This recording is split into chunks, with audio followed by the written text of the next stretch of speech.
ಶಿವಪ್ರತಿಷ್ಠಾನದ ಎಲ್ಲ ಸದಸ್ಯರಿಗೆ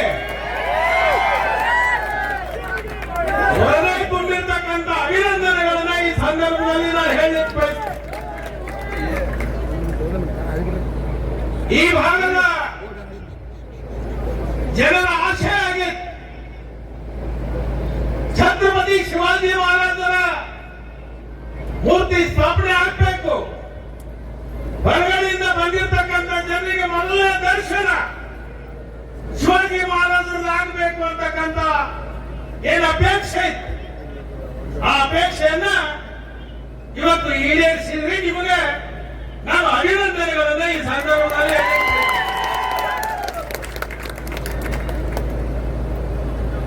ಬಹುಶಃ ಬಹಳಷ್ಟು ಜನ ಶಿವಾಜಿ ಮಹಾರಾಜರ ಇತಿಹಾಸ ಬಗ್ಗೆ ಮೆಲುಕು ಹಾಕಿದ್ದಾರೆ. ಇನ್ನು ಅನೇಕರು ಮಾತಾಡ್ತಕ್ಕಂಥ ಪ್ರಸಂಗ ಇದೆ.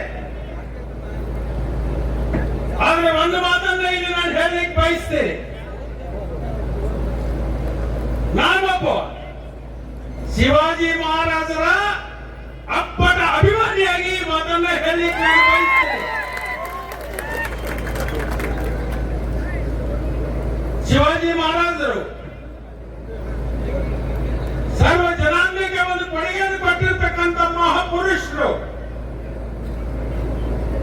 ಅವತ್ತಿನ ಕಾಲದಲ್ಲಿ ಜಾತಿ ಮತ ಪಂಥಗಳಿರಲಿಲ್ಲ.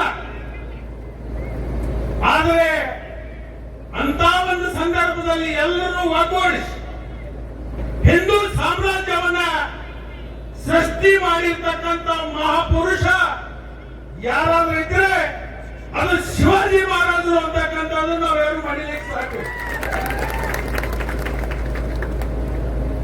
ವಿಶೇಷವಾಗಿ ನಮ್ಮ ಮಾರುತರಾವ್ ಮುಳೆ ಅವರಿಗೆ ಬಂದಿದ್ದಾರೆ. ಹಿಂದಿನ ದಿನಮಾನದಲ್ಲಿ ನಾನು ಬಸವ ಕಲ್ಯಾಣ ಚುನಾವಣೆಗೆ ಹೋದಂತ ಸಂದರ್ಭದಲ್ಲಿ ಅವತ್ತಿನ ದಿವಸ ಮಾರುತರಾವ್ ಮುಳೆ ಅವರು ಒಂದು ಸಂಕಲ್ಪ ಮಾಡಿದ್ರು. ಈ ಚುನಾವಣೆಯಲ್ಲಿ ನಾನು ಚುನಾವಣೆ ಕಣದಿಂದ ಹಿಂದೆ ಸರಿತೀನಿ, ಆದ್ರೆ ನಮ್ಮ ಸಮಾಜಕ್ಕೆ ಒಂದು ನಿಗಮ ಆಗಬೇಕು. ಆ ನಿಗಮದಿಂದ ನಮ್ಮ ಸಮಾಜಕ್ಕೆ ಸರ್ಕಾರದ ಅನುಕೂಲತೆಗಳು ಸಿಗಬೇಕು.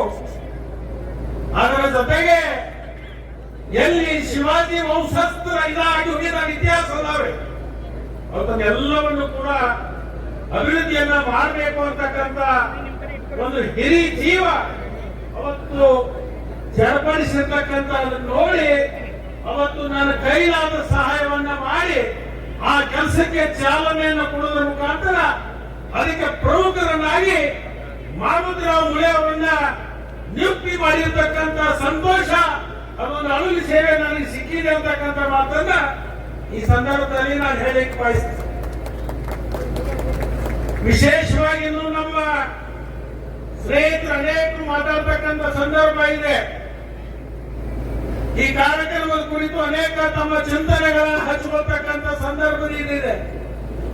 ನಾನು ಒಂದೇ ಕೋರಿಕೆ, ಶಿವಾಜಿ ಮಹಾರಾಜರಿರ್ತಕ್ಕಂಥ ಆದರ್ಶ, ಅವರ ತತ್ವ, ಅವರ ಸಿದ್ಧಾಂತಗಳನ್ನ ಪ್ರತಿನಿತ್ಯ ನಮ್ಮ ಜೀವನದೊಳಗೆ ಅಳವಡಿಸಿಕೊಂಡಾಗ ಆ ಪ್ರತಿಭೆಯನ್ನ ಇವತ್ತು ಅನಾವರಣ ಮಾಡಿದ್ದಕ್ಕೆ ಸ್ವಾರ್ಥ